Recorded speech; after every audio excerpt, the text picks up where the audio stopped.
What is up, YouTube? Today we have Andrew Tate's most controversial takes. We are going to discuss our opinions, our thoughts on what Andrew Tate has to say today. Now, I watched Andrew Tate a lot back in 2022. This is where I've developed a lot of my ideologies from. To me, he is a good role model and he promotes male masculinity. Now, there are certain things that he says that I can't agree with, but 95% of the times I 100% agree with him. I guess 95%. But the point that I'm trying to make is if you're looking for a male role model, Andrew Tate has a lot of good motivational speeches and he's promoting you to lift weights, go to the gym. He's promoting you to be successful, to be rich, and he's literally telling you about how you're controlled under a system. He's telling you that money isn't real, it's true, it's fiat currency. He's explaining to the youth and to the older individuals that this average 9 to 5 job just isn't it anymore. We need to go back to the old tradition and we need to break free. You're constraining your mind, control your emotions, be a man. There's too many low testosterone individuals out here in this world. Andrew Tate is trying to bring them back. Let's get into it. Life for a man is harder than life for a woman. You need to have a lot of shit to be an important man. To be a woman, you need makeup. If you're truly beautiful, you don't need anything else. I've been on boats in Dubai with 19-year-old Moldovan girls. The guy who bought that boat needed $100 million. That bitch, makeup. Same boat. That's how hard it is. Look at a game of chess. The king moves one square at a time. What does the queen do? Zips here, zips there. Easy for a chick, right? If you're the kind of person who feels... I mean, that's funny, but it's 100% true. What did the female have to do besides be beautiful in order to get to that yacht? The man had to work hard his whole life, save up that money, build a business, go through the struggles and sacrifices, actually build himself up as a man to get that yacht. And the only reason that a pretty woman was invited was because she was pretty. That was her whole value. Meanwhile, he worked his whole life for it. Now think about the inverse of that. What pretty woman do you know that has made herself a millionaire, billionaire, is going to invite some random dude off the streets to her yacht just because he's attractive? It's a double standard, but it doesn't work that way. She's never going to do that. But it happens very often for men. And if you don't believe that women's value is strictly based off of their innocence, their purity, and their beauty, just look at OnlyFans models, man. All they do is put their bodies out there, make millions of dollars. So if this wasn't true, it wouldn't be valued. And it's important to understand that what makes women valuable when you talk about anything, their body count is one of the first things to come up with it. A woman's body count is oftentimes her value because you don't want something that everybody else has. Everybody, think about a car. People have Hondas, Toyotas. Everybody wants Lamborghinis, Ferraris, nice new truck. They don't want something that everybody else can obtain. That's what makes it valuable. The harder something is to obtain, and the less people that have it, makes it more valuable. Same could be said for a woman. Let's continue. Like they need therapy. You're useless. Because in the harshest realities of this cold world, there are people in Syria whose entire families have been blown to fuck. Who are still getting up every day, making fucking bread, selling it on the streets, so they have enough money to buy a new pair of sandals sometime next year. Never say go into bed. Go into bed. Yeah, that's 100% true. A lot of people claim they have depression, especially here in the Western world in America. And the truth of the reality of the situation is that you have developed this pessimistic mindset that does not benefit you because you want to be a victim. You're already a victim to the system, but now you're saying, I want to be one step worse and be a victim to life in general. You want to make excuses, you don't want to take self-accountability, and you want to blame everything else and look to external sources such as alcohol, nicotine, whatever the case may be, drugs, in order to try to fill those voids in which you're feeling. You're weak, unable to control your emotions, and you don't have a real reason to feel that way or be depressed. Now, some people do, but most of you don't. Most of you that claim that do not.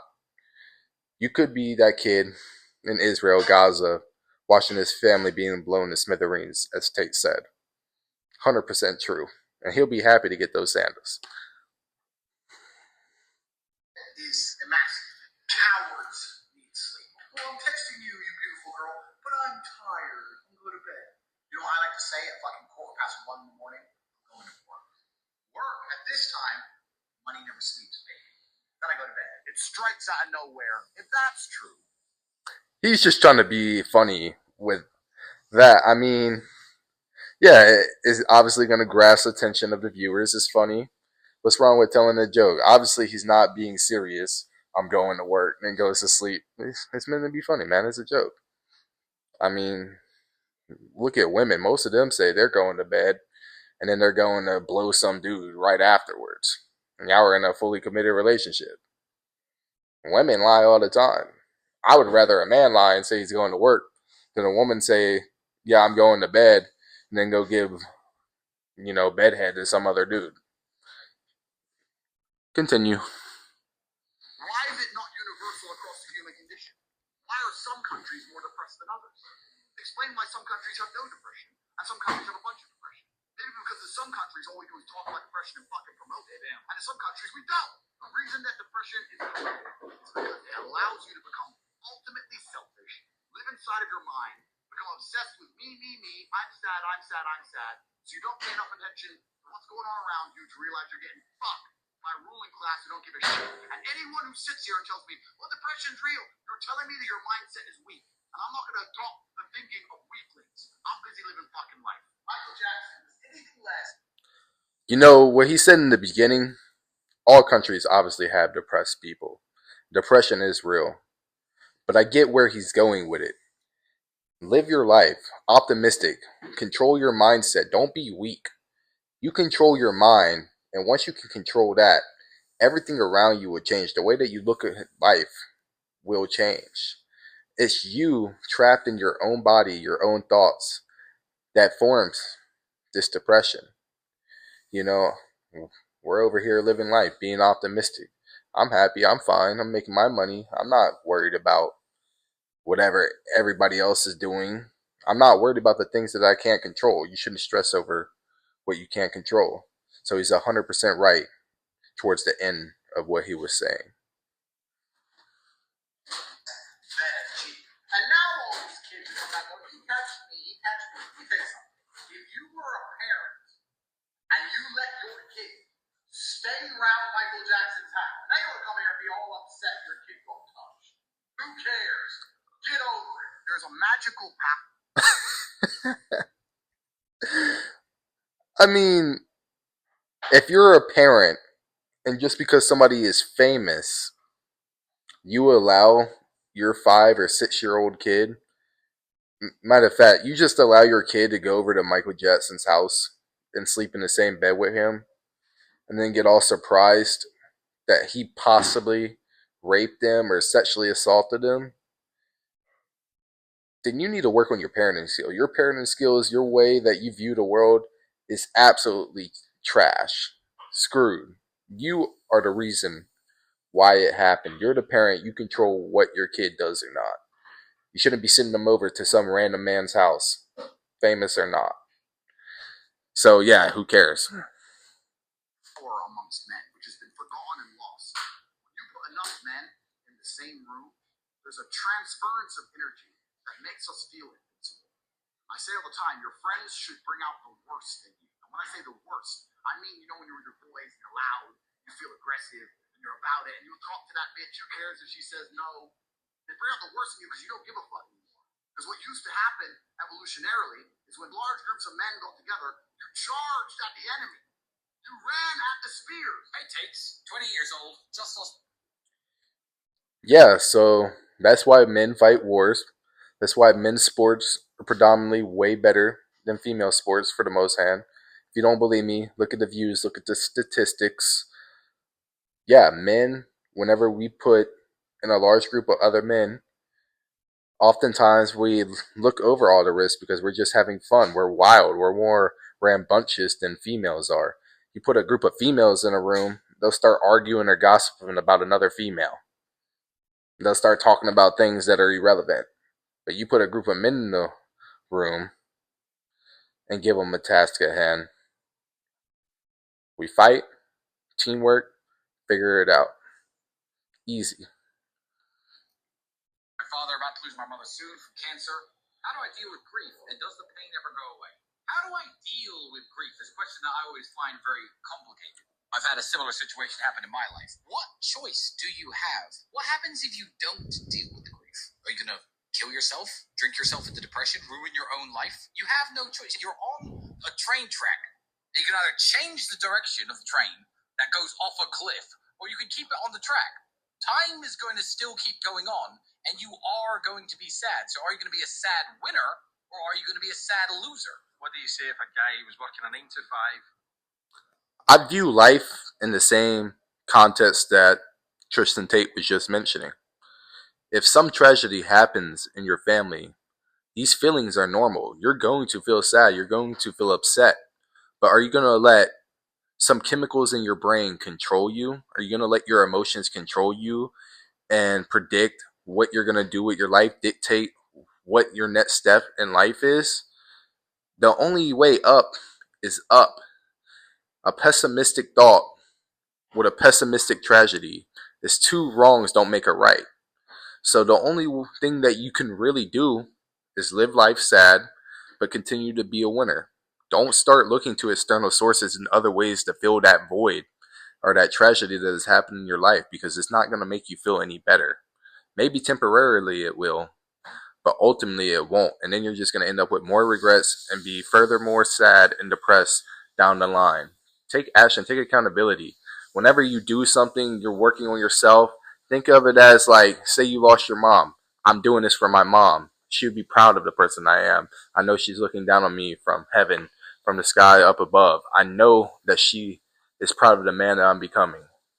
Look at it that way. Have an optimistic mindset. Don't think, yeah, it sucks they're not around anymore, but can you really control that? At least you had a mom. At least you had that time spent with them. At least they lived their 40, 50 years, however old they were. At least they had life, because all of this could have never happened. So be blessed for the days that were and the days that are to come. Married to women, had a couple of kids, go on these 2 3 holidays a year. I'd say congratulations. I would genuinely say congratulations. If you're happy with that, absolutely congratulations, and I don't look down on it. That's perfectly fine. But some men are just not born that way. Some men are born with something else inside of them, the fire inside of them. Some men are not satisfied with that.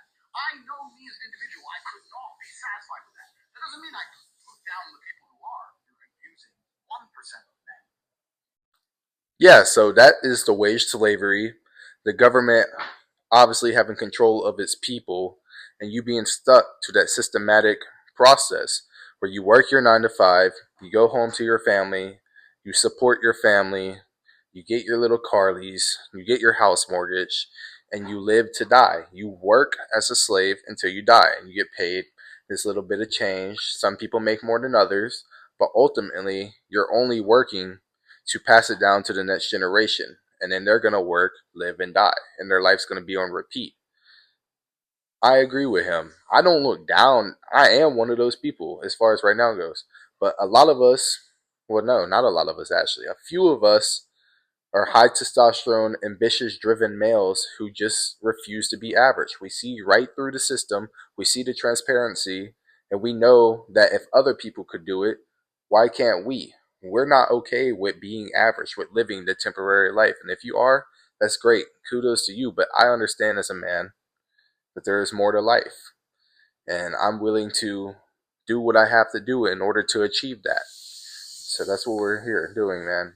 That's the whole purpose of life, is to build yourself up. Why would you want to just live, work, and die? If you're okay with that, it's fine being a loser, man. I want to be a winner in life. The majority of men have no money, no power, no sex from their wife, no fucking chance in court, can't even keep their house, they won't get to see their kids. So most men, their life sucks. That's the first thing. The second thing, when a man gets up at 4 in the morning to go carry garbage to earn a good wage, he ain't thinking, I'm going to do this so I can oppress that bitch because she's broke. He's doing it thinking so I can provide for my family, so my woman can stay at home and raise my kids and have nice nails while I'm out here carrying trash.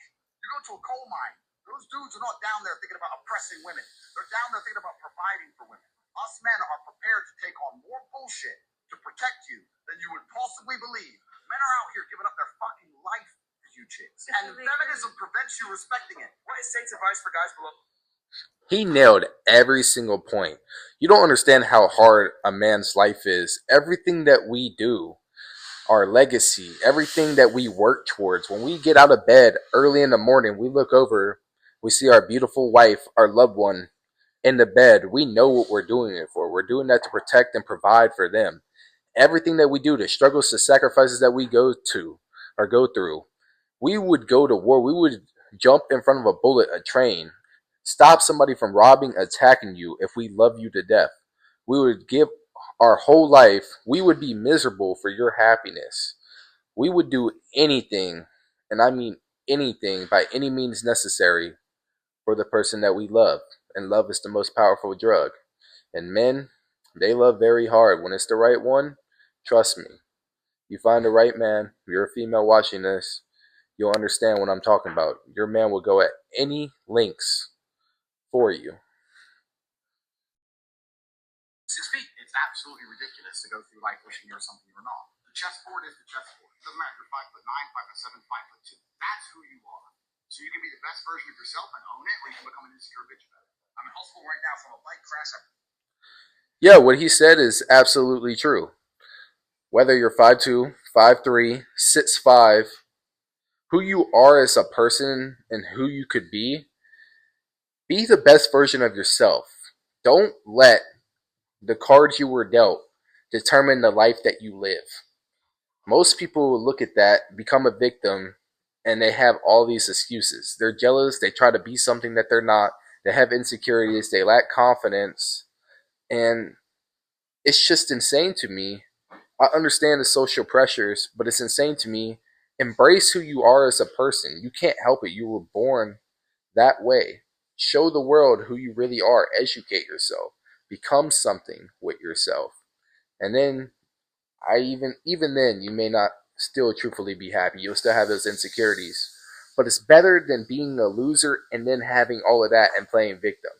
Just because the cards you were dealt doesn't mean that you can't do better. You understand what I'm saying? Be the best version of yourself, man. 100% correct. Broke my back. I currently can't walk. I may not walk again. You guys do my situation. I appreciate you guys a lot. Thanks. The mind is YouTube. Let's contact me privately, and I want to verify that story. And if it's true, we're here to save you, brother. We're going to help you out. Yeah, we're going to help you out. That's a true story. Life is like a game of chess. You can't take moves back. All you can do is look at the position you're in and make the best moves possible. You can't do is sit around thinking, oh, I wish I hadn't ridden my bike. You can't do that because you'll destroy yourself. You're a slave if you have a job. You know, answering that question, you're not going to like my answer. If I broke my back, couldn't walk again, you're in a terrible position as it is. I don't think that I would enjoy life ever again. Not trying to be pessimistic, but if I can't walk, I would feel like I don't have a purpose.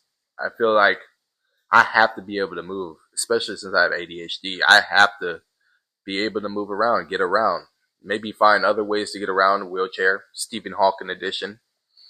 But yeah, man, that sucks. All you can do is accept the reality, look at the position you're in, and then make the right moves, as Tristan Tate said. I agree with that.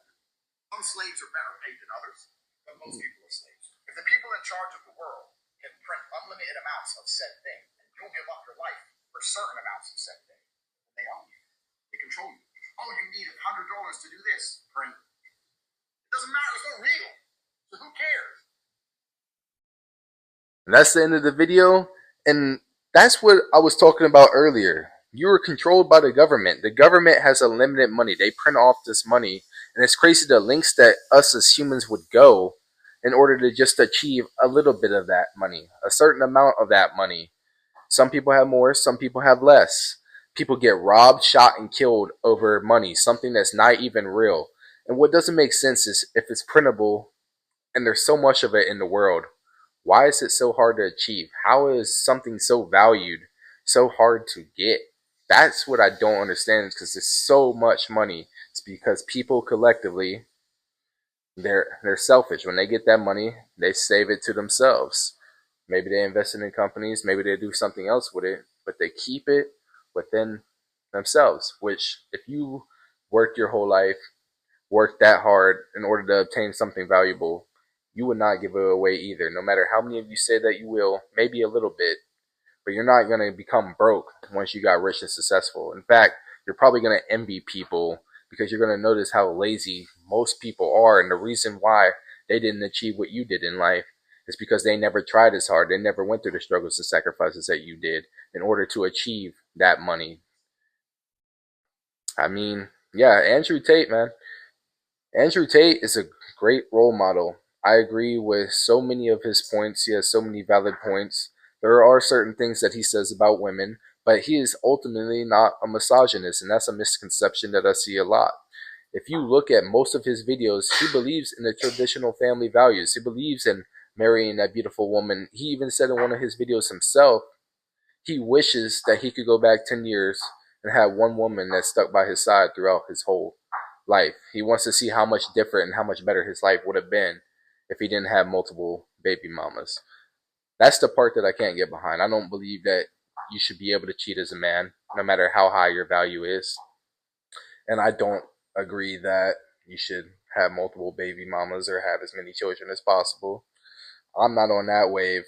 But most of the stuff this man says, he's very intelligent, and I highly recommend checking him out. If you like this video, like, comment, subscribe, drop a comment down below, and I'll see y'all in the next one.